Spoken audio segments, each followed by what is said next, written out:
E o podcast A Caça Talentos está de volta. Eu sou a Thaís Targa, eu ajudo você a encontrar o seu novo trabalho. Seja bem-vindo, seja bem-vinda. Hoje tem um episódio que eu tenho certeza que vai marcar aí a sua vida e a sua carreira. Meu convidado de hoje é o Adeildo Nascimento. Seja bem-vindo. Adeildo é consultor, palestrante. Esse cara entende muito de recursos humanos, de movimento de mercado, e hoje a gente vai falar sobre futuro do trabalho, o que mudou neste mundo, efeitos da pandemia, tudo junto e misturado. Seja bem-vindo, Obrigado, Adeildo. Thaís. Pô, que legal, hein? Show de bola o podcast.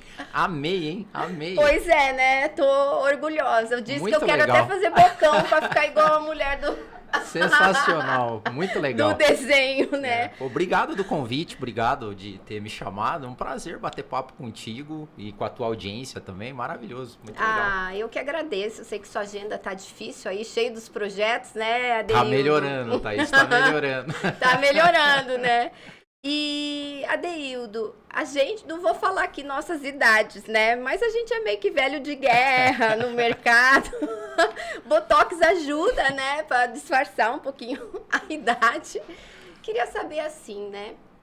Você já tá há muito tempo. Eu lembro que quando eu era headhunter, provavelmente eu trabalhava na KPMG, eu devo ter tentado te caçar, né? Porque eu lembro que você trabalhava na antiga GVT. Foi isso mesmo. Então, você já viveu muito esse mercado, trabalhou em empresas de cultura muito diferentes, já participou de uma startup, né, tipo GVT, depois foi trabalhar em outras organizações. O que que você tem observado de mudança, né? Como que era o cenário meio que da nossa época e o que que você observa hoje no mercado? Bom, eu acho que seria inimaginável a gente imaginar que um profissional ia estar terça-feira às 10 da manhã gravando um podcast e se dizer ainda participante do mercado de trabalho, né? Então, assim, eu acho que uma das grandes ou a maior mudança que a gente está vivendo hoje é o movimento Gigger, né? O Gig Economy, que a gente está saindo de um modelo que é um modelo de seletista e ao longo do tempo a gente vê todo o cenário político, econômico, social, dando sinais de que esse modelo de você dedicar a tua vida pra uma única empresa, ou ter uma única carreira, ou ter uma única fonte de renda, ao longo do tempo ele está se diluindo. Você não tem mais essa possibilidade. Não que não vai existir, mas ele vai diminuir drasticamente, né? Então, resolveram mudar essa regra do jogo na nossa vez, né? Sim! Porque você falou aí. Então somos nós, eu acho que a nossa geração é a que mais sofre com tudo. Então, esses novos cenários, por exemplo, isso aqui é um trabalho. Muita gente que acha que conteúdo, ou gerar conteúdo simplesmente, não é trabalho, mas hoje é trabalho, é fonte de renda, é fonte de networking. Assim, em geral, eu acho que essa base de você sair de um único emprego, uma única fonte de renda e uma única carreira, eu acho que essa talvez seja a grande mudança que o mercado está sofrendo hoje, em linhas gerais, né?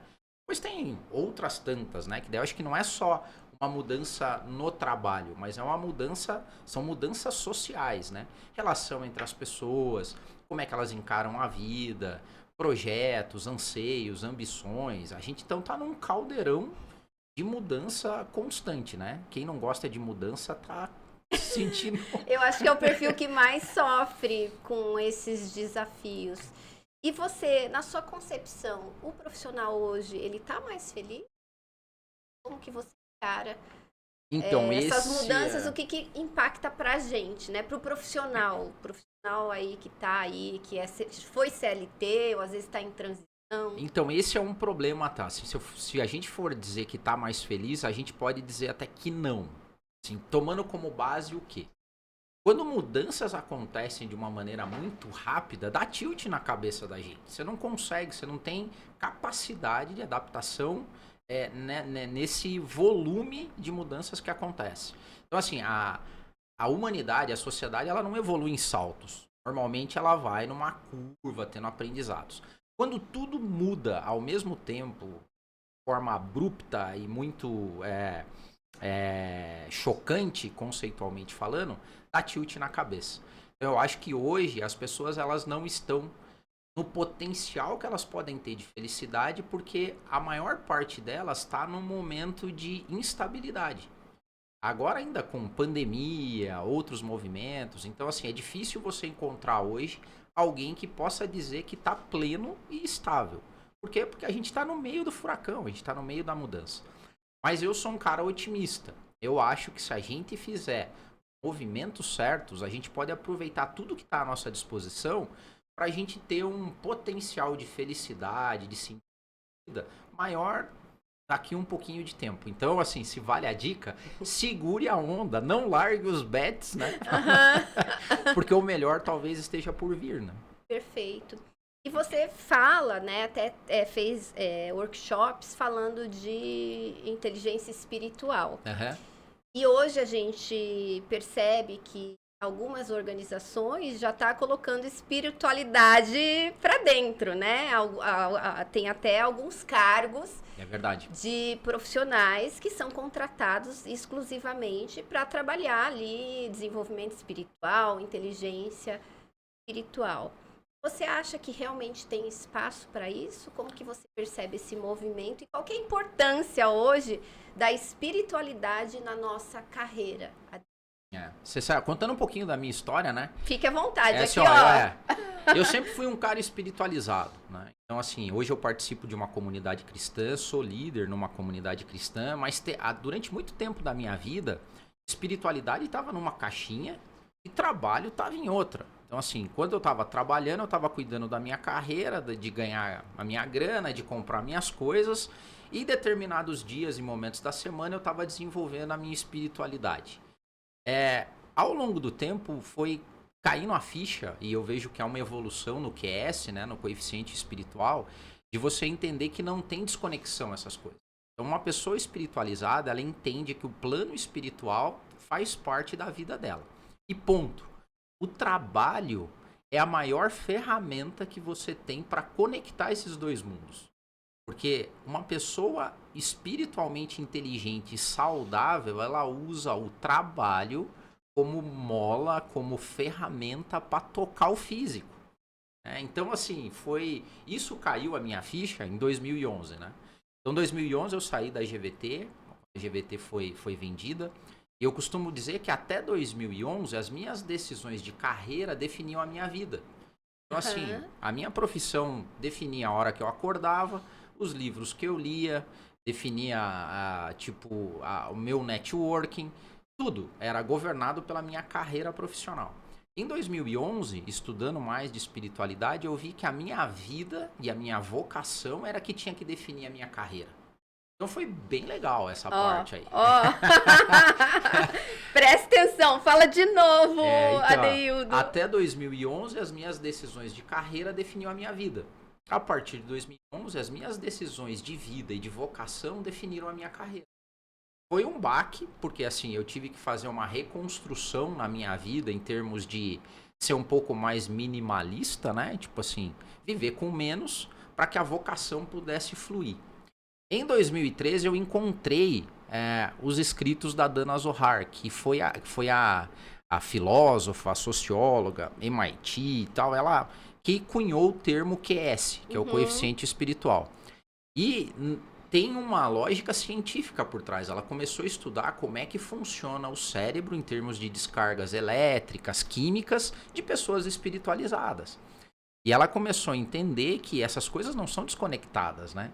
Então, em 2013, eu fiz uma palestra chamada Inteligência... Não, foi depois, eu acho, 2015. Eu fiz uma palestra chamada Inteligência Espiritual no Mundo do Trabalho. E eu lembro que era super Nossa, em 2015, tipo... Conceito total. Enlouqueceu, né? Sim. Eu fiz lá no Regina Vogue, né? Fui no teatro e lotou, foi bem legal e tal. E eu lembro que tinha um slide, Thaís, que eu coloquei lá que falava sobre algumas empresas nos Estados Unidos e Europa que tinham o CSO, que era o Chief Spiritual Officer. Que eram pessoas contratadas por algumas empresas mais modernas ou desenvolvidas que se preocupavam com a evolução do QS das pessoas. Falei, cara, que sensacional isso, né? Mas na época eu falei, tá, isso aí é conceito. O que aconteceu? De 2015 para cá, eu escrevi um livro. O livro não é científico, eu conecto o QS com a minha vivência mais cristã e espiritual. Mas eu comecei a ver uma evolução absurda da importância da espiritualidade, porque o mundo foi nos levando a isso. Porque o QI, né, tá no Google. Assim, coeficiente intelectual é Wikipedia e Google. Então, hoje, dificilmente uma pessoa que tem um QI elevado, assim, falando em termos mais humanos, normais aqui do dia a dia, elas não se destaca tanto, né? Lembra que você tinha uns amigos Sim. antes que, pô, o cara sabe fazer conta de Tipo derivada os nerds, de cabeça. né? Então, antigamente, quando não tinha Google, esse cara se destacava. Sim. Hoje, me dá um tempinho. Um segundo, eu já sei a resposta. Eu sei pra quem perguntar, né? Ou pro Google ou pra alguém, né? Pelo WhatsApp. Total. Então, assim, durante essa evolução do QI, a tecnologia tem um livro muito bacana que é o Macroeconomics, que fala que depois que a gente entrou na macroeconomia, saber das coisas não é tanta diferença, assim, né? Porque todo mundo sabe tudo praticamente em tempo real. Aí o que aconteceu? O Goleman veio na década de 90 com a inteligência emocional. A gente usou muito isso, né? Então, inteligência emocional, eu perdi a conta de quantos cursos as empresas contrataram para lidar com a inteligência emocional. Para basicamente desenvolver resiliência. Porque começou aí, né, depois da virada do milênio, uma pressão absurda no mercado de trabalho. Lembra? A gente tinha que entregar mais rápido, com menos pessoas. A gente começou a revisar processo, a gente começou a ter qualidade total e foi uma loucura e todo mundo... Aí que surgiu os workaholics. Galera que tinha horário para entrar, não tinha para sair. E a gente foi colocando o ser humano no limite da resiliência. Você já foi workaholic? Já, muito. Muito? 2011. Antes da mudança. Na verdade, eu acho que assim, foi 2008 o auge, né? Quando a gente... Como é que eu descobri que eu era workaholic? Isso fez parte dessa minha mudança de vida em 2011. A minha esposa chegou pra mim, a gente tinha o João tava com 2 aninhos, e ela falou assim, olha, o João tá com saudade de você. Eu falei assim, pô, como com saudade de mim? Ele falou assim, você não reparou, mas faz uma semana que você não vê ele acordado. Então eu saía de casa, ele tava dormindo, eu voltava, ele tava dormindo. E final de semana, reuniões esporádicas que a gente tinha que sair. Então eu já fui workaholic.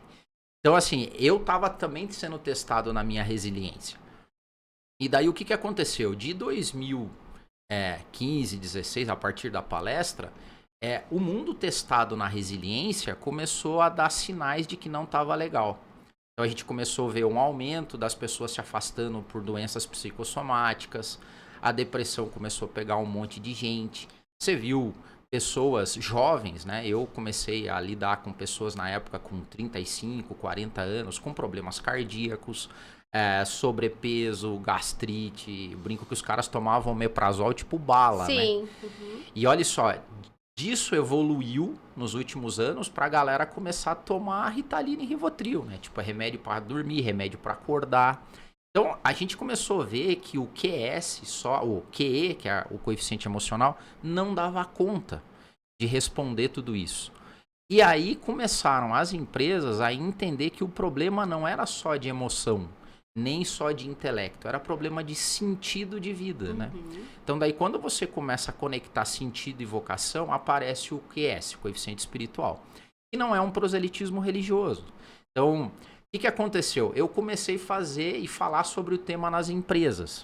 O maior medo que todo empresário tem. Pô, você vai fazer pregação aqui, né? Você vai tentar converter as pessoas, porque tem aqui gente que é budista, tem gente que é ateu, então... Cara, a espiritualidade, a princípio, ela não é um prosélito religioso. E muita gente confunde, né? Acha que espiritualidade é religião e vice-versa. Até porque a gente encontra pessoas que são religiosas e, se você for olhar bem de perto, não tem espiritualidade, né? Perfeito. E às vezes a pessoa é um ateu e fala, poxa, mas que pessoa espiritual, né? E ela não se dá conta que ela também tem espiritualidade. Até podia explicar melhor isso, Adeildo, você que é estudioso. Mas você matou, né? Eu sempre falo isso, acho que toda pessoa espiritualizada, de alguma forma, ela é religiosa. Mas nem todo religioso é espiritual. Então a gente tem um monte, na verdade, de religioso que de espiritualidade não tem nada, né? Bom, assim, eu acho que o resumo da ópera de uma pessoa que se interessa pelo movimento espiritual, pelo QS, é uma pessoa que entende que há um plano, né? E aqui tem N formas de você se conectar com esse outro plano, e a religião é uma delas, né? Mas que ela entende que esse plano existe e não só existe, que ele faz parte do teu dia a dia, que ele faz parte do teu físico, né? Então até eu vi que você fez o episódio com a Paula, né? Sim. E a Paula conversou com a gente lá no nosso podcast também essa semana e foi muito Como legal. é o nome do podcast? É Work for Soul. A gente tá Work falando for Soul. uma visão além do headcount, porque a gente quer Legal. que a galera se eleve, né? E foi bem legal porque eu fiz uma pergunta lá pra Paula. Assim, hoje tem uma piramidização, né, dos coaches, mentores. Então tem um monte de gente. Eu perguntei isso pra ela porque ela é super influente, vocês são, né? Muito legal. Aí eu falei, cara, como é que é a discussão ética disso? Como é que você, Paula, chega um momento que você fala, cara, aqui já não é mais a minha vocação, eu não estou entregando, eu estou piramidizando, escalando só para ganhar dinheiro. Ela falou, sem ter conhecimento do termo, mas ela falou sobre um dos princípios de QS, que é prestação de contas. Que ela disse assim, olha, ela falou, eu tenho internamente alguma coisa que me diz aqui não, entendeu? Pessoas espiritualizadas têm esse senso de prestação de contas. Assim, o mundo não vai acabar em pizza, entendeu? Sim. Então, em algum momento da história, do plano futuro ou na eternidade, chame isso de metafísica, seja o que for, vai ter pagamento, entendeu? Vai ter uma prestação de contas, vai ter justiça de alguma forma. Então, as pessoas espiritualizadas, têm esse e outros fatores, elas se guiam para uma bússola um pouco mais elevada, né? Eu falo que elas vivem muito mais com bússola do que com GPS. Porque hoje o GPS facilita, a gente faz muito cópia, né? Tipo, eu faço porque todo mundo tá fazendo. Sim, você nem pensa, né? Você segue o fluxo. Segue o algoritmo, né? Sim. Agora, quando você tem direção e sentido, você sabe por que você tá fazendo algumas coisas e deixando de fazer outras. E aí essas pessoas que encontram sentido na vida, curiosamente são mais resilientes. Né? Então aquela lógica que já disse o filósofo, né? Só quem entende o porquê da vida, o sentido da vida, suporta o como dela. Então você tem um monte de perrengues, desafios. Só que quando você sabe o porquê você está fazendo aquilo, a vocação, aí você teoricamente adoece menos, você tem menos problemas psicossomáticos, que era o resultado que o mundo do trabalho estava dando, né? E agora, então, assim, para resumir, eu falei um montão aqui, né? Mas pra falar bastante, falar bastante. Tá? Então, assim, para resumir, empresas, e aí quando eu falo empresas, eu tô falando dos fundadores, dos sócios, dos donos, que são também mais conscientes dessa pegada, eles começaram a falar, pô, inteligência espiritual e espiritualidade no mundo do trabalho é uma coisa que a gente precisa desenvolver. Não só pelo bem dos nossos lucros, vamos dizer assim, porque uma pessoa bem na vida dela, com sentido, vai trabalhar melhor e mais feliz, mas o efeito na sociedade também é bom. Porque as empresas espiritualizadas, elas começam também a entender qual é o impacto delas na sociedade, né? Então é muito... voltando para o mercado de trabalho, né? Eu fico muito orgulhoso e feliz quando eu vejo pessoas de extremo potencial, pessoas que são muito boas no que fazem e dizem o seguinte, eu não quero trabalhar nessa empresa. Porque é o poder de escolha, né? Então Sim. isso é maravilhoso. E que na nossa época meio que a gente não tinha isso, né? É um absurdo. Como assim? Vai recusar? Né? Porque a empresa, por exemplo, o agronegócio, né? Ou uma empresa tabagista. Simplesmente tem pessoas que não vão trabalhar. Porque não quero fazer parte do sofrimento animal, ou não quero... Os seus princípios, tá tudo bem. Você é guiado por isso, né? Você Sim. tocou num ponto muito legal, né? Teve uma época legal no sentido de Sim. curiosidade, não que seja legal pelo Sim. efeito. Mas a indústria tabagista teve uma época, sei lá, uns 10 anos atrás, se não me engano, começou a pagar bem pra arrebentar. Tipo assim, a média dos executivos da indústria tabagista era muito acima do mercado, porque começou a não encontrar pessoas pra trabalharem lá, né? Porque aquela lógica de que você chega em casa e o teu filho começa a perguntar, pai, o que que você faz? Mãe, o que que você faz? Então, pô, faço cigarro. Sim. Sim, Né? e é muito importante. E eu tenho falado muito do termo salário emocional. Porque hoje, quando você recebe uma proposta de trabalho, ou você faz uma oferta de trabalho para alguém, você tem que colocar tudo ali na conta, né? Ou referência realmente de salário, benefício. Mas eu percebo que, inclusive, isso a pandemia deixou mais forte. As pessoas foram para casa, de repente começaram a viver uma vida mais simples, né? Entenderam que às vezes estavam muito no externo, muito no ego, muito no resultado e pararam e repensaram suas vidas. Então, eu observo muita família que tinha 2 carros, fala, não precisamos de 2 carros, a gente vai, precisa jantar fora, né? Todo dia a gente vai cozinhar a nossa própria comida, fizeram mudanças e hoje, até na hora de aceitar uma oferta de trabalho, o componente salário emocional, que é de repente, eu tenho condição de fazer home office, eu tenho condição de levar o meu filho ou buscar o meu filho na escola, eu tenho condição de estar perto dos meus pais. Eu não sei até quando, eu vi tantos pais de outras pessoas aí indo embora de um dia para a noite, que para mim estar perto dos meus pais é essencial. Esses dias eu gravei um estudo de caso com um cliente nosso que se recolocou, ele ficou 5 anos. Fez a escolha de ficar 5 anos cuidando do pai que adoeceu. Maravilhoso isso. E daí, se você olha no passado, você fala, cara, 5 anos se afastou do mercado. Até a Ju, que tá aqui comigo, foi a consultora que atendeu, ele se recolocou em pessoa alinhada espiritualmente.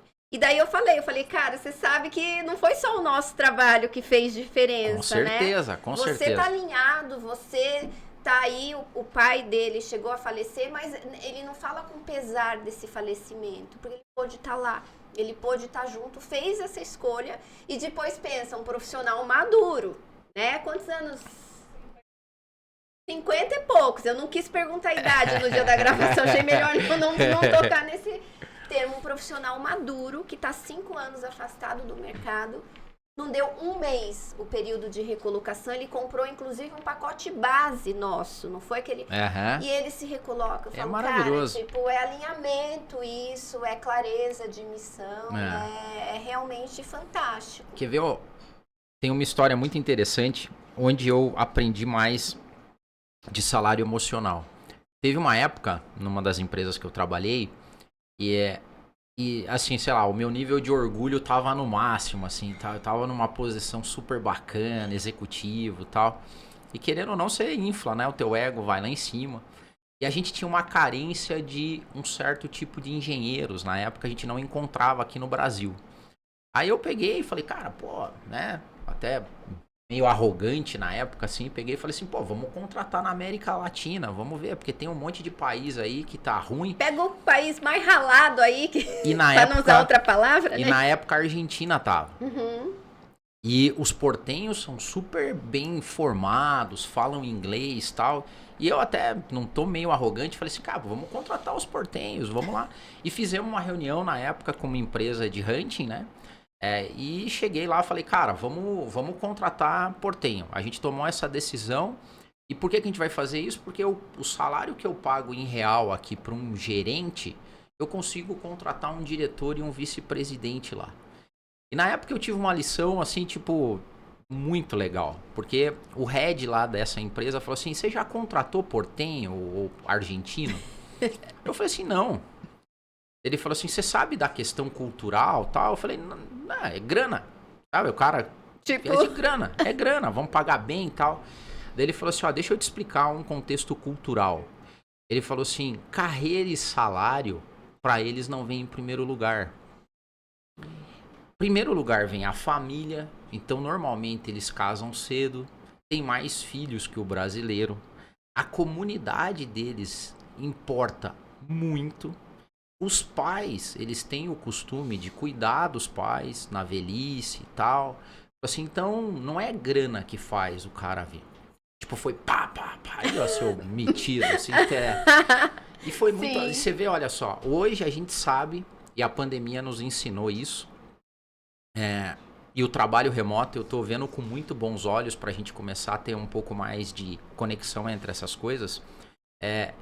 Você deve ter conhecidos e amigos, assim, que foram pro exterior trabalhar, ganham bem pra caramba, mas eles não têm aquele happy hour com os amigos pra falar as besteiras e jogar conversa fora na sexta-feira. Não tem aquele domingo pra estar com a família em volta da mesa, independente da comida que você tá servindo. Isso é salário emocional. E hoje a gente sabe o quanto disso faz falta, né? Eu até estava conversando com um amigo há um tempo atrás, que ele tá morando num país nórdico, mais frio e tal. Ele fala, Deildo, você não sabe o quanto que o Brasil faz falta pra gente. Você não sabe o quanto... E você não... A gente não tangibiliza isso em dinheiro, né? Quanto vale, Quanto né? custa um happy hour com os amigos na sexta-feira? Quanto custa um esporte com os amigos no sábado? Quanto custa o cafezinho que você sai, né?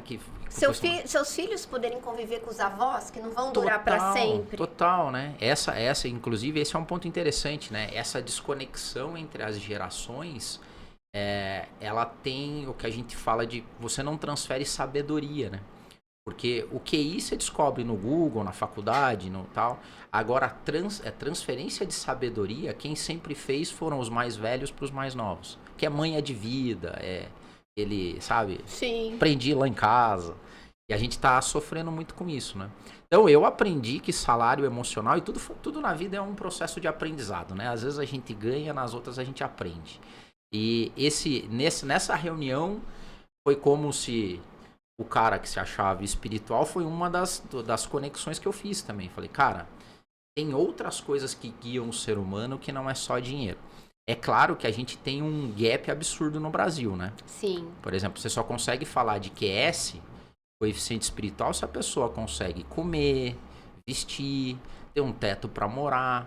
Então a gente ainda tá num processo de evolução, mas estamos no caminho. Sim, perfeito. Tá fazendo muito sentido. E a gente que estuda aí psicologia positiva, né, que estuda a ciência da felicidade, hoje os relacionamentos saudáveis, eles são o maior preditor de felicidade e até de longevidade. Isso fez tanta diferença na minha vida que eu falei, cara, eu tô correndo atrás do quê, né? O que importa no final das contas, né? Tem que ter uns amigos pra livrar dos perrengues, né? Não é? Pois é, Quem né? que vai te livrar dos teus perrengues? E daí eu falei, tô correndo atrás do quê, né? Eu tô lendo, eu sou uma estudiosa, eu tô vendo que a felicidade, longevidade, eu sou muito preocupada, quero viver muito. Até porque eu tenho que doar muito aqui nesse mundo. E daí eu mudei tudo. Porque eu falei, cara, eu tô, de repente, correndo atrás do rabo. Nem sei porque que eu quero isso, porque que eu quero aquilo. Então, realmente, decidi ter uma vida mais simples e dar mais espaço pro relacionamento. Porque, assim, eu amo muito o que eu faço, o meu trabalho. O trabalho, pra mim, chega a ser terapêutico. Entendeu? Às vezes eu tô mal, eu vou lá no LinkedIn. Eu tô ansiosa, estressada, deprimida, eu vou escrever, porque eu vou me entender melhor depois que eu colocar aquilo em palavras nos textos. Mas até a gente que ama tanto o nosso trabalho, primeiro que a gente não respeita os nossos limites, né? Então, às vezes eu vou longe demais, passo nos horários, deixo de me relacionar com pessoas importantes, de estar presente com a família, e eu já tive, assim, muito à beira do burnout algumas vezes na vida, né? E para mim, hoje, a espiritualidade, ela é essencial. E daí muita gente fala, Thaís, mas o que é, então, riqueza, prosperidade para você? Para mim, hoje, prosperidade é eu ter espaço para ter espiritualidade na minha vida, ter bons relacionamentos, e principalmente ter condições de viver uma vida mais saudável. Porque se eu cuido da alimentação, se eu cuido do meu corpo físico, se eu exercito, eu consigo ter mais disciplina até nas outras esferas de vida. E consigo depois doar mais no trabalho. Ser mais produtiva, no sentido de não precisar, às vezes, trabalhar longas horas e produzir mais rápido. Porque quero viver a vida também, né? Então, eu acabei estudando e fazendo uma série de mudanças na minha vida, na minha carreira, realmente para ter mais esse salário emocional, que muita gente não vê também. A gente está aqui, talvez tenha muita gente falando, nossa, né? Como eles são, né? A Thaís e o Adeildo nasceram pronto, sabem falar, se posicionar, tem conteúdo. E eu digo, levei mais de 20 anos para fazer sucesso da noite pro dia, né? Então, e essa questão até da comparação é algo que acaba com as pessoas. Então, rede social, eu tenho inclusive me cuidado muito, porque a gente você quer passar uma imagem melhor de quem você é. Só que, pensa, a pessoa que tá mal, eu lido muito com profissionais que estão em situação de desemprego, a pessoa entra ali na rede social e vê você linda, maravilhosa, rica, plena, magra, né? Ela não você fala, sabe... cara, quem sou eu na fila do pão, né? Aí não sabe o que você ralou, porque tem o lance do imediatismo, né? Elas acham que foi assim, né? E daí eu tenho tentado até mostrar mais o lado B da minha vida. E até de falar, tenho perrengue, eu limpo a casa, eu fico de mau humor, fico descabelada, nem sempre. Olha, né? como isso é muito importante, Thaís, assim, por quê? Você é uma influenciadora. Então, assim, você toca a vida das pessoas. Esses dias eu escrevi na Lógica do QS falando sobre um dos males da modernidade é a perfeição, a suposta perfeição que ela é virtual. Porque o que ela causa na vida das pessoas de uma maneira geral, né? Primeiro, essa pessoa começa a ficar, ela começa a desconsiderar a vida dela, normal, a vida ordinária, porque a gente acha ordinário não é um adjetivo ruim, ordinário é a ordem das coisas, assim. Então, assim, no meio, na curva normal, todos nós temos nossos problemas, acordando e tal, temos os perrengues, tem que pagar conta, tem problema em casa, tem que falar com os filhos, tem relacionamentos e tal. Só que isso as pessoas não veem nos influenciadores. Aí quando ela olha aquilo, ela supõe uma perfeição. Aí ela começa a olhar para a vida dela e fala, minha vida é muito ruim, ela é um lixo. E daí você começa a focar nessa perfeição que nunca chega e você começa a desenvolver, que é o que está acontecendo, uma visão amarga sobre a vida. Então você transporta isso. Então assim, o que eu quero dizer é que é muito legal você como influenciadora mostrar tudo, né? Sim. Mostrar o lado B, vamos dizer assim. Sim. E também o que é legal, que eu acho, é que o lado B mostra o esforço que é feito para chegar até lá. Porque um outro mal social hoje é imediatismo. A pessoa acha que o que você fez em 20 anos, ela vai conseguir fazer em uma semana. E não vai. A gente continua tendo que trabalhar, tendo que se esforçar. A economia gig, né? Ela não tem espaço para todo mundo. Tem uma falácia no mercado hoje dizendo que todo mundo pode ter sucesso. Cara, não é assim. Onde tem liberdade, não vai ter igualdade. Tem o cara que vai acordar cedo, o cara que vai se dedicar, o cara que vai aprender, o cara que vai correr atrás, o cara que vai usar a ocupação dele para sustentar a vocação, né? Eu acho que é um dinheiro bem investido hoje, é pegar o que você ganha e começar a investir esse dinheiro nas coisas que você gosta de fazer como vocação profissional, né? Então, assim, eu quero ser artista.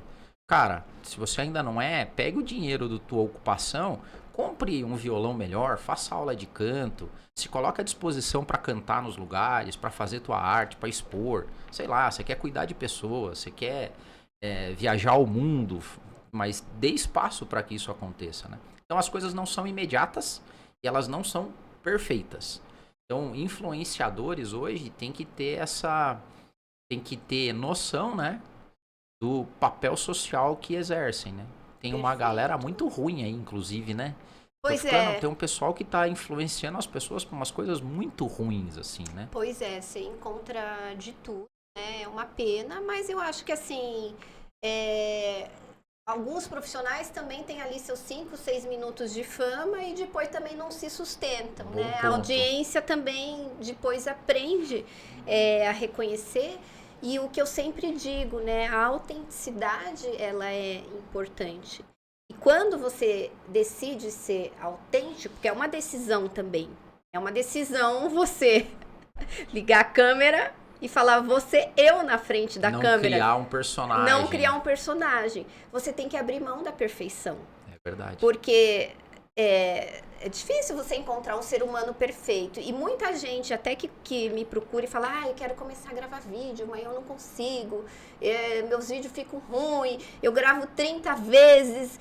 E eu falo, você não consegue porque você quer ser a Fátima Bernardes. Verdade. Você quer estar perfeita ali, você quer estar linda, né? Maravilhosa, falar fluido. Só que detalhe, a Fátima Bernardes faz isso o quê? 20, 25 anos. Ela tem uma equipe de 200 pessoas. Uma pessoa olha a roupa, outra o cabelo, a outra já tem o texto, tem iluminação, maquiador, cabeleireiro. E você vai fazer, para começar, você vai começar sozinho, e você está dando seu primeiro passo. E quando a gente está falando de rede social, que é a comunicação palma da mão, a pessoa também ela não quer ver a Fátima Bernardes ali nas redes sociais. Ela quer ver um ser humano que vive, que é tipo ela, assim. E esse ser humano, se ele for muito perfeito, né? Tudo perfeito, não erra, não ri, um robô, né? Um robô. Você fala, cara, nem quero seguir mais, perdeu a graça. Então, essa autenticidade, um pouquinho de imperfeição, até aproxima você da sua audiência. E as pessoas sentem pelos poros, sentem até se sua felicidade, a alegria ali do momento é verdadeira. Eu, às vezes, faço um trabalho mental, porque tem dia que eu não tô bem. Eu tô ali nos meus perrengues, não sei o quê. Eu falo, cara, tem uma live, vou dar uma palestra. Falo, não, eu tenho que ficar bem, porque a minha alegria, ela não quero que seja falsa. Então, eu danço, eu faço lá, faço um monte de coisa para realmente melhorar, elevar a vibração e entrar com um estado emocional melhor. E eu acho que isso faz bastante diferença. E um ponto que você tocou também é que alguns profissionais querem o sucesso sem seguir a jornada, né? Então, eu quero sucesso, eu quero ser blogueira amanhã, depois, semana que vem. E eu acho ótimo, acho que todo mundo tem que ser ambicioso, né? Eu vejo os jovens, né? A gente que tem filho, eu fico ali, às vezes, até observando meus próprios filhos. Quer, mas até a página 2, né? Quer desde que eu não precise ter desconforto. E é muito difícil você ter sucesso sem ter desconforto. E uma das minhas grandes aprendizagens aprende a lidar com o desconforto. E aprende no sentido que você aprende até a gostar um pouquinho do desconforto. Porque, por exemplo, esse podcast aqui. Falei, não, vamos fazer um podcast. Daí eu pensava, mas vai dar trabalho, né? Mas daí eu tenho que ir aonde? Já não tenho tempo, convidado. E agenda. E o que eu falo no começo? Nunca gravei podcast. Nem gosto da minha voz. Será que eu faço fono? E daí, entendeu? Se eu ficasse assim... Síndrome da impostora. Eu falei, cara, nunca vou fazer esse podcast. Vamos já marcar a data. Marquei a data no estúdio, paguei o estúdio. E daí falei, agora não tem como voltar atrás, faço muita coisa que eu faço, eu faço assim. Divulguei no mercado desconforto. Mas tô aqui me divertindo no desconforto, né? Essa é a minha missão. Então, e olha só que legal, de novo, a gente trazer a lógica da vocação, né? Porque lembra a frase, né, que foi do Nietzsche, embora tirando aí o efeito nihilista, mas era talvez para explicar um pouco, só quem sabe o porquê da vida suporta o como. E o como, quanto mais você vai colocando desafios nos teus porquês da vida, os comos vão ficando mais desafiadores, vão gerando mais desconforto. E é o desconforto que faz a gente crescer, né? Então, assim, o que cresce, o que faz você evoluir é o desconforto. Então, também na lógica espiritual, né? O desconforto não vem para te fazer mal. Quando você entende que o desconforto, o desafio, o perrengue vem para te fazer melhor, você começa a ter uma outra lógica de percepção e de lidar com os comos, né? E quando você tem a espiritualidade baixa, ou esse senso baixo, é tipo, ó céus, ó dia, ó azar, por que eu, né? Por que foram me escolher, né? Então, por isso que você vê pessoas que têm esse ímpeto e essa força e faz o como dela, as dificuldades e tal, servir de inspiração não só para ela, mas para os outros. Daí é maravilhoso. Aí são os vídeos que a gente vê viralizando, né? De pessoas que, apesar de todas as dificuldades que a vida lhe impôs, ele pegou e fez aquilo, falou, cara, esse é o meu limão, vai sair a melhor limonada do mundo aqui, né? Exatamente. E é algo que, assim, o profissional precisa desenvolver. E essa persistência e consistência. Porque você quer ter sucesso, faz. E o que eu digo, né? Porque eu faço um trabalho muito grande também de minimizar o ego, né? Porque, tipo, a gente é influenciadora, né? Fica se vendo ali nos vídeos. Você se vê no espelho o dia inteiro. Acaba com a autoestima, né? Tem que estar com tudo em dia para começar, né? Mas no sentido de você também não se preocupar tanto com likes, números de seguidores, né? Eu não vou ser demagoga e falar, eu não gosto, não tô nem aí pro like. Né? É uma métrica. Curte, é uma métrica. Mas o mais importante é você ir lá e doar o seu conteúdo, né? E daí a pessoa fala, mas ninguém tá me assistindo, mas ninguém comenta. Fala, mas faz quanto tempo? Faz uma semana. Fala, cara, faz isso 1 ano, 2 anos, né? E é uma jornada, persistência. Né? E daí, aí que eu ganho.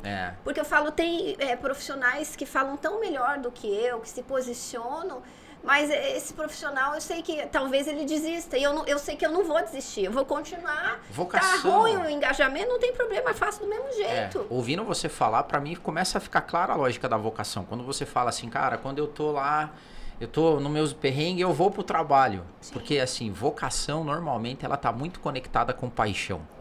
E paixão é aquilo que você faz mesmo sem ter recompensa financeira. Quando você é apaixonado por fazer alguma coisa, você faz. Por exemplo, eu sou apaixonado por fazer palestra. Eu amo a arte da oratória.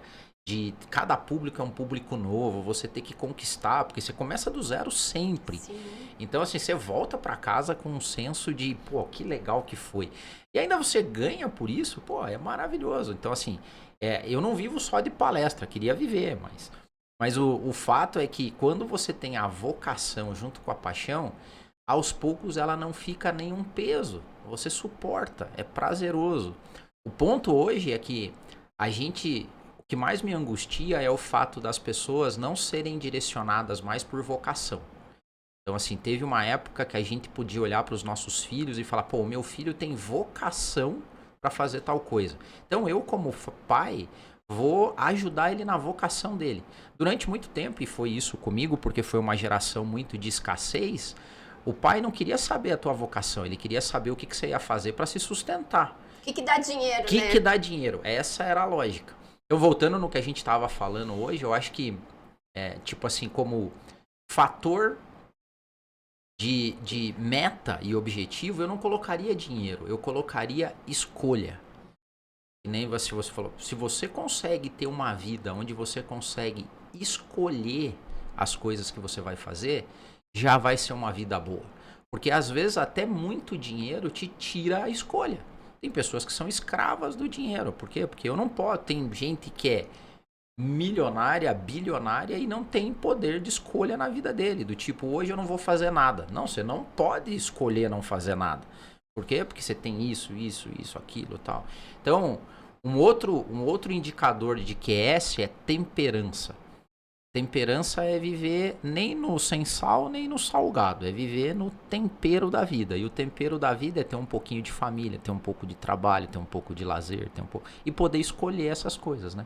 Que bom se a gente conseguir chegar nesse mundo. Eu tenho um projeto também que eu estou começando junto com outros amigos que se chama Utopia. E que a gente tem vontade de trabalhar para a construção desse mundo utópico, dessa sociedade utópica. E para nós, qual é a utopia? Que as pessoas consigam trabalhar pelas suas vocações e ter uma vida digna. Então, assim, ter uma vida digna é você ter condição de comer, ter condição de morar, ter condição de se vestir e ter escolha de fazer aquilo que você tem paixão em fazer. Porque imagine que chato vai ser o mundo se só existir um tipo de pessoa, se só existir executivo, se só existir influenciador, se só existir... E os outros, Sim. Né? Quantas pessoas ajudam a gente e fazem a nossa vida ficar boa e que às vezes a gente não presta atenção, né? Prazer em servir, né? Se todo mundo quer ser servido, não vai existir mais garçom, não vai existir pessoas que se preocupam com o teu bem-estar, não vai ter atendimento ao cliente, né? O turismo é feito... A indústria do turismo, a boa, é feita com pessoas que têm prazer em te servir, né? E sabe aquele teu amigo, eu vejo isso quando você vai num churrasco, né? E tem aquele teu amigo que... Como é que você gosta do ponto da carne? Sim, Ou exatamente. ele pergunta antes, assim, você come carne? Né? Pois é, né? Porque assim, nós vamos fazer um churrasco, não, mas se você não come carne, a gente vai fazer o teu cardápio aqui separado. Prazer em servir. E tem o outro que faz, tipo assim, sabe aquele garçom que você chega no lugar? Pô, é isso aí que tem, cara. Pô, para de encher as paciências. Você tá aqui... Então são pessoas meio amarguradas quando a gente cria uma visão amarga também, quando a gente não tem a possibilidade, a escolha de trabalhar com aquilo que a gente tem paixão e ama.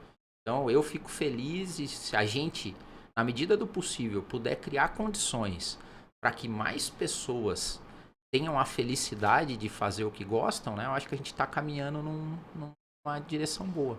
Aí tem que usar a tecnologia, tem que usar conhecimento, a inteligência artificial, tudo, para criar um mundo melhor, depende da gente. Exatamente. E hoje, a gente que é velho aí de mercado, né? Começamos a trabalhar aí com 10 anos de idade. Naquela época não tinha esse problema de trabalho infantil, né? Não começamos cedo. Né? A gente não tinha um Google, um YouTube para estudar. Eu vejo que é um presente, né? É um presente até, e falando em termos de futuro do mercado, inteligência artificial, eu acho que é tudo um presente para despertar a nossa humanidade. A gente, de repente, né, ter condição de estudar mais rápido, aprender mais rápido, se reinventar, pensar, refletir e usar o nosso lobo frontal aqui, né, usar a nossa capacidade de ter empatia, de criar relacionamentos, de expressar gratidão, de se conectar com algo muito maior. E a gente tem a obrigação de fazer bom uso de tudo que está acontecendo. Não usar a internet só para ver meme, ver gatinho e sei lá, né? Você viu que a gente está liderando, né? O Brasil está em primeiro lugar no ranking. Ou seja, 1/3 da nossa vida acordada, né? Sem dormir, a gente está conectado em mídias. Ou conectado com a internet, né? Se a gente usar isso como mola propulsora, né? Ou seja...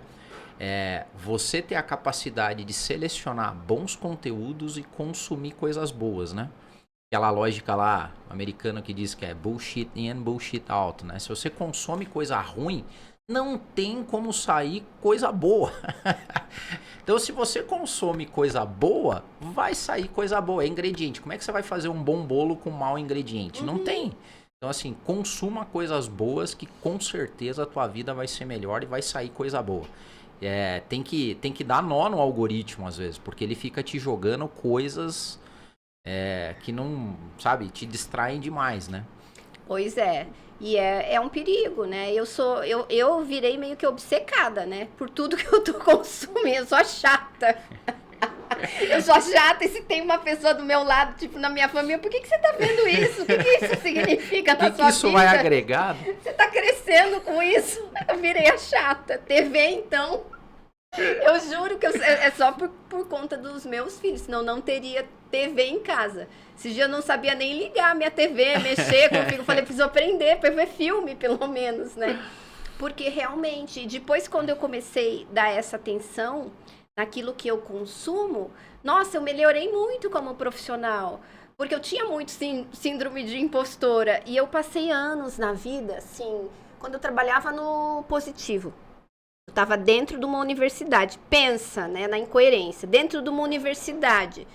Biblioteca maravilhosa. E eu me sentia inferior. Falava, cara, eu não sei isso. Querem que eu dê palestra, eu nem sei falar sobre isso. Reclamava, chorava. Tinha até dor de barriga. E eu não estudava. Não abria um livro para ler, gente. Tinha livro, né? Tava começando, internet. E depois eu entendi. Eu falei, cara... estuda, né? Vai lá, não sabe um assunto, estuda, lê 3 livros sobre o assunto e depois explica com as suas próprias palavras. Sai um conteúdo, sai uma palestra. É tão simples, né? Mas o que eu gastava energia mental? Reclamando, me ressentindo, me achando inferior. E daí, ao invés de eu ir pra ação, não, eu ia pra casa, provavelmente, eu nem lembro. Talvez nessa época eu assistia até novela, entende? E assisti novela, porque, eu trabalhei demais, me ressenti demais o dia inteiro, preciso da novela pra eu me anestesiar. E depois na novela, minha vida continua aquela droga que estava, entende? Mas não dá mudava acho nada. que dá pra ter a temperança, né? Eu sempre falo da temperança, Eu sou um pouco assim, exagerada agora, acho que eu perdi muito tempo com coisa fútil. Eu tento levar meio na, assim, temperança. Eu tenho livros, tá, às vezes mais densos, você vai... Eu sou curioso, às vezes vou estudar um conceito mais e você mergulha. E às vezes consumo porcaria também, que nem, tipo, eu sou meio na média, né? Temperança, então... Tem dia que eu como coisa ruim, trash food. Mas você tá ótimo, né? O metabolismo, palmas para o metabolismo masculino. Aí não tem é? Dá-lhe testosterona, não é? E tem o trash food mental também, intelectual. Sim. Às vezes você tá lá com uma cuidado assim, mas o que você não pode fazer é mergulhar nisso e fazer só isso. Fazer isso como hábito e usar o seu tempo só pra isso, né? Porque um meme vale a pena, é legal. Sim. E você dá risada, você vê umas coisas, mas você ficar só nisso, o que vai ser sua vida? A vida não é meme. Você tem que produzir coisa boa, né? Então. E olha só, tá só pra gente conectar, porque a gente viajou, né? Foi uma viagem boa. Mas olha só o desafio que hoje as empresas acho que o público que te segue é muito conectado com o mercado de trabalho, com tanto do lado dos empregadores quanto dos profissionais, é muito legal, né? Você vê o desafio que as empresas têm hoje num processo seletivo, né? Então, assim, se você quer ser uma empresa saudável também, você tem que contratar pessoas saudáveis conectadas com os seus princípios e valores, né? Para fazer parte dessa organização. Então a gente evoluiu, ou seja, antigamente você tinha um exame admissional lá para ver se só você tá mexendo o braço certinho e tal. Hoje você tem que ver também se a pessoa também é centrada em termos de, cara, qual que é a tua entrega para a sociedade, né? A tua passagem nessa empresa, nessa área, vai fazer ela ficar melhor ou pior? Sim. Porque as empresas estão fazendo essas perguntas. Então é muito legal que o pessoal de RH, digo sempre que o RH tem que evoluir para ser uma área de cultura organizacional e cultura social. Porque cada vez mais as empresas privadas definem o rumo social. Maiores economias, onde tem mais grana, não é no Estado hoje, é no mundo das empresas privadas. Então tem uma responsabilidade social muito grande. Então uma pessoa que é um tech recruiter, que é um headhunter, que é um cara que está trabalhando com cultura, com treinamento, com desenvolvimento, essa pessoa não tem ideia, né? Uma boa parte delas tem, né? Mas se você parar para pensar, você tem que começar a refletir no impacto social que você pode ter. Desenvolvendo a empresa, desenvolvendo o ser humano. Quando eu fui para RH, eu me apaixonei, né? Eu falei, cara, que área maneira esse negócio aqui. Em 97, eu era estagiário e vendo os dilemas humanos, né? Não tem um lugar melhor. Você assiste The Office, ou não? The Office, aquele jeito jocoso. Muito tempo, gente, me ria demais. Então, assim, não tem lugar melhor para você ver os dilemas humanos e lidar com as pessoas e mudar e transformar a vida delas do que o trabalho. Eu torço muito, assim, né? Eu também tenho um filho adolescente, o João. Eu torço muito que ele encontre bons locais de trabalho, bons amigos de trabalho, pessoas para caminhada, aquela galera pro happy hour, a galera para conversar, trocar ideias. A beleza da vida é maravilhosa, né? Eu acho que essa é o que a galera se ressente de estar só no remoto hoje. Exatamente. Né? Perfeito. Conversei aqui com a Adeildo Nascimento. Gente, olha que aula! Sabe que me dá vontade agora de pegar o play e ouvir tudo de novo que ele falou, não dá? Eu vou fazer isso, eu gosto de ouvir. Não é? Gente, que aula, gratidão, Adeildo. Obrigado, Thaís. Excelente conteúdo. Nossa, você é o speaker nato, né? Muita história, muito conteúdo de uma maneira leve, fluida. Gratidão pelo seu espaço, pela doação, pela generosidade aí na partilha de tudo que você trouxe. Espero que você tenha gostado. Comenta, não sei onde você está vendo, onde você está ouvindo, mas deixa seu comentário, divulga esse podcast para quem quer evoluir, quem quer repensar a carreira e vem muito com. E gratidão, Adeildo. Valeu. Opa! Bati aqui no Até microfone. a próxima, hein? Tchau. Tchau, até mais.